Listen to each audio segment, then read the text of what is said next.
Bonjour chers téléspectateurs,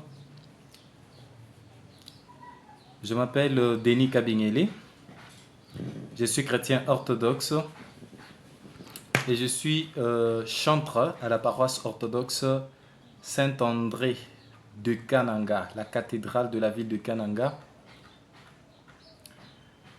Je préférais créer cette chaîne YouTube pour partager avec vous mes connaissances, si on peut les appeler comme ça, mes modestes connaissances que j'ai reçues dans l'église orthodoxe et dans mes études aussi.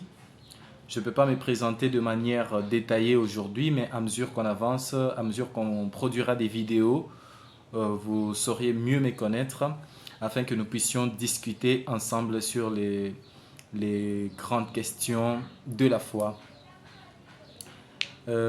J'ai l'habitude d'écouter le révérend Père Menas à qui je rends mes hommages. Il m'a beaucoup appris. Nous avons la particularité de partager, lui et moi, le même père spirituel. Donc, le père spirituel du père Menas, le révérend père Théologos Chrysantokopoulos du Mont Athos, est aussi mon père spirituel. Alors, vous allez peut-être vous demander comment lui il est en Grèce au Mont Athos. Le père Menas est en Martinique et moi je suis en République démocratique du Congo. Ah oui, le père Théologos Chrysantokopoulos vit au Mont Athos, mais de temps en temps, il vient en République démocratique du Congo et on s'est rencontrés il y a quelques années et j'ai décidé de me placer sous sa direction spirituelle. Mais là n'est pas notre objectif pour la journée d'aujourd'hui. Aujourd'hui, j'aimerais m'entretenir avec vous sur le premier sujet. Je l'ai choisi au hasard. Je n'ai pas un ordre précis que je vais suivre, mais le sujet qui me viendra en tête, je vais en parler et répondre aux questions si il y en aura.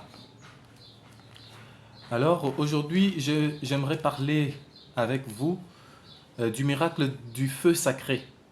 C'est un miracle qui se produit chaque année à Jérusalem à la fête orthodoxe de Pâques. Le samedi de la fête orthodoxe qui précède la Pâque orthodoxe, chaque année, dans le tombeau de Jésus à Jérusalem, se produit le miracle qu'on appelle le miracle du feu sacré et qui est connu dans le monde entier. Parce qu'il y a des chrétiens, ceux qui ont des moyens bien sûr, qui partent du monde entier vers Jérusalem pour prendre le feu sacré qui sort du tombeau de Jésus de manière mystérieuse. Ce fait est porté par les 33 bougies que tiennent le patriarche de Jérusalem en entrant dans le tombeau de Jésus. Et donc, ce feu, moi, pour la première fois, je n'ai jamais lu ça quelque part, mais je ne sais pas si je suis le premier à y réfléchir comme ça. Je pense que ce feu a quelque chose à voir avec le passage de Matthieu chapitre 12, verset 38 à 40. Nous lisons.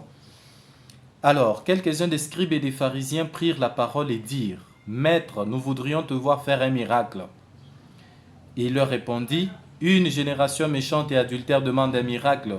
Il ne lui sera donné d'autre miracle que celui du prophète Jonas. Car de même que Jonas fut 3 jours et 3 nuits dans le ventre d'un grand poisson, de même le Fils de l'homme sera 3 jours et 3 nuits dans le sein de la terre. » Nous acclamons la parole du Seigneur. Et donc, selon le miracle du prophète Jonas, d'abord le Seigneur dans ce passage dit que c'est un miracle qui est réservé à une génération méchante et adultère, comme la génération d'aujourd'hui. Elle est méchante pourquoi? Parce qu'il y a des guerres partout. Ukraine contre Russie, il y a des guerres. Israël contre Iran, il y a des guerres. Mon pays, la République démocratique du Congo, contre le Rwanda, il y a une guerre. Le Soudan, il y a des guerres. Ça et là, il y a des guerres actuellement dans le monde. Les gens sont méchants, ils s'entretuent. Cette génération est adultère. Pourquoi? Parce que les gens ne savent plus respecter le mariage. L'infidélité, les adultères dans les mariages sont pléthores. Moi, j'ai l'habitude de suivre une émission qui s'appelle le test de fidélité. C'est une émission qui est tournée par plusieurs jeunes au Cameroun, en France, en République démocratique du Congo, mon pays. Et au cours de ces émissions, vous voyez le degré d'infidélité qu'il y a dans le monde. Donc, c'est une génération adultère. Et donc, pour ce genre de génération, Jésus-Christ dit qu'il n'y aura pas d'autre miracle à part le miracle du prophète Jonas. Et il précise que le miracle du prophète Jonas, c'est le miracle de la résurrection. Car De même que le prophète Jonas avait fait 3 jours et 3 nuits dans les seins d'un grand poisson, de même aussi le Fils de l'homme a fait 3 jours et 3 nuits dans le tombeau avant de ressusciter. Et donc, le seul miracle qui se produit le jour de la résurrection dans le monde et qui est un miracle irréfutable qu'aucun scientifique n'a su contredire, c'est le miracle du feu sacré.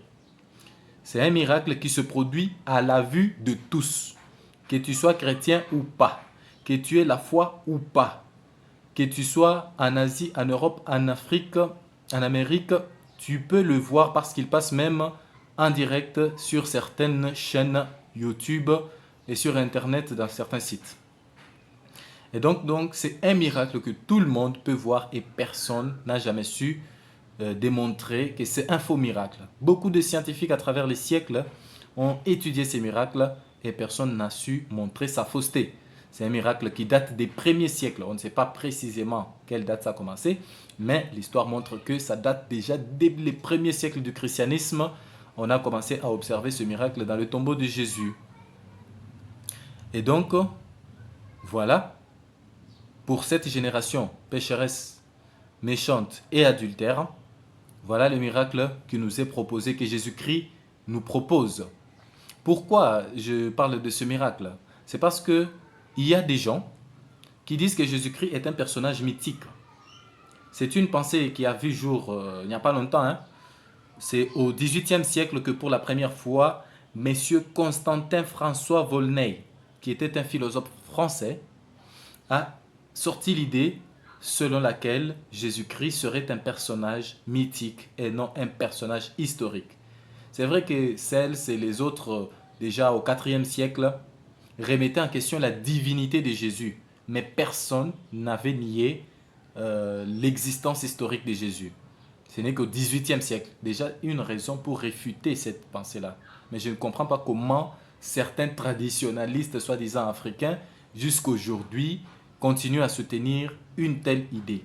Si ce n'est pas l'idée de persécution contre le Christ, qu'est-ce qui peut encore vous motiver à soutenir une idée qui n'a vu le jour que au XVIIIe siècle et qui remet en cause des faits réels qui se sont passés il y a 2000 ans environ, alors que des personnes qui ont vécu à cette époque-là n'ont jamais remis en question l'existence de Jésus. Pendant 18 siècles, personne n'a remis en question l'existence de Jésus, mais c'est vous, après 18 siècles, qui cherchez à remettre en cause l'existence de Jésus, à dire que Jésus c'est un personnage fabriqué.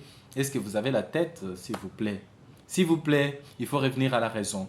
Donc si j'ai essayé de faire cette vidéo, c'est pour vous motiver à ce que nous puissions tous ensemble y réfléchir et revenir à la raison et croire en Jésus-Christ ressuscité, qui est le seul capable de produire des miracles qu'aucun scientifique ne saura contredire. Amen.